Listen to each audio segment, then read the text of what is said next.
Welcome back to our channel Mauli self improvement. हसताय ना? हसायलाच पाहिजे, कारण आज आपण बघणार आहोत घरात वापरली जाणारी वाक्य मराठीतून इंग्रजीमध्ये. जर तुम्हाला तुमच्या मुलांसोबत इंग्लिशमध्ये बोलायचे असेल तर हा व्हिडिओ तुमच्यासाठी आहे.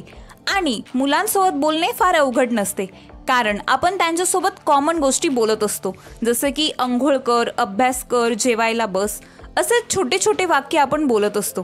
तर या व्हिडिओमध्ये आपण रोजच्या वापरातील सेंटेन्सेस बघणार आहोत. चला वेळ वाया न घालवता व्हिडिओ सुरू करूया. तू कुठे जात आहेस? Where are you going? Where are you going?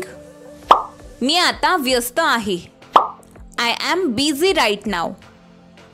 I am busy right now. थोडे थांब. Wait a little. Wait a little. किती वाजले आहेत? What's the time? What's the time? मी आता ऑफिसला जात आहे. I am going to office now.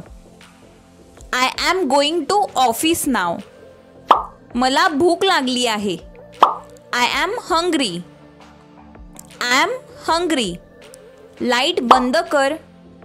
Turn off the light. Turn off the light. हळू बोल. Speak slowly. Speak slowly. जरा बाजूला हो. Move a little aside. Move a little aside. मी लगेच येतो. I'll be back in a moment. I'll be back in a moment. तो phone उचल. Pick up the phone. Pick up the phone. मी थकलो आहे. I am tired. I am tired. घाई करू नकोस. Don't rush.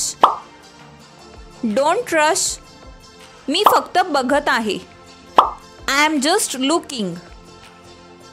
I am just looking. अभी तुला उशीर होईल. अभी you will be late. अभी you will be late. जर तुम्ही अजून पार्ट 1 बघितला नसेल तर नक्की बघा. डिस्क्रिप्शन बॉक्समध्ये लिंक दिलेली आहे. घर स्वच्छ करा. Clean the house. Clean the house. पाहुणे येत आहे. Guest is coming. Guest is coming. पाहुणे आले आहेत. The guest have arrived. The guest have arrived. पंखा चालू कर.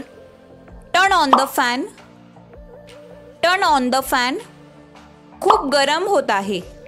It's getting too hot. It's getting too hot. काही हरकत नाही. No problem. No problem. मला मदत करशील का? Can you help me?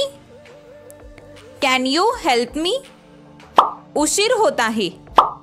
It's getting late. It's getting late. तुझा दिवस कसा गेला? How was your day? How was your day? दरवाजा उघड. Open the door. Open the door. थांब, मी येते. Wait, I am coming.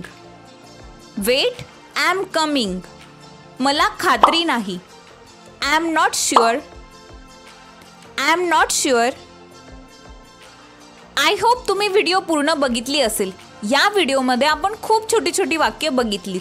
तर तुम्हालाही तुमच्या घरात इंग्लिश बोलायचे असेल तर या सेंटेन्सची प्रॅक्टिस करा. व्हिडिओ 2 ते 3 वेळेस बघा, किंवा तुम्ही एक नोटबुक बनवून अशी सेंटेन्सेस लिहूही शकता, कारण लिहिल्यावर कोणती पण गोष्ट सहज लक्षात राहते. व्हिडिओ कशी वाटली हे कॉमेंट्समध्ये नक्की सांगा. पुन्हा भेटूया एक नवीन व्हिडिओसोबत. तोपर्यंत stay happy, keep learning, keep growing and thank you so much for watching.